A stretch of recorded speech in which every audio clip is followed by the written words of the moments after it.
Ils sont 76 inscrits aujourd'hui, sans demain, venus des quatre coins de France pour assouvir leur passion du vélo. Mais attention, pas n'importe quel deux roues, le gravel, en anglais ça veut dire gravier.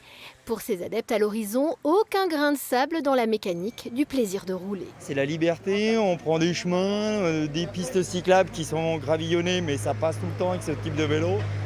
Faut pas s'engager dans les grosses pentes comme en VTT, mais ça passe partout. Et du coup, on peut emmener des bagages, on peut dormir un peu n'importe où.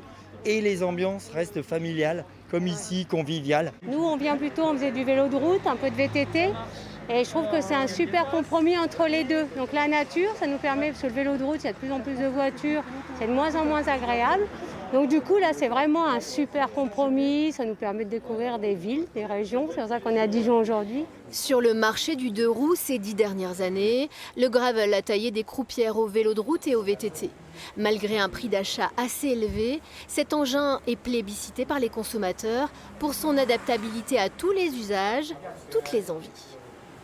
C'est une recherche de certains clients d'avoir un seul vélo, le vélo à tout faire. Donc c'est un vélo beaucoup plus confortable qu'un vélo de route traditionnel. Donc on a beaucoup de clients qui s'en servent toute l'année pour aller travailler et puis d'attaquer un chemin et de partir vraiment à l'aventure avec le minimum sur soi.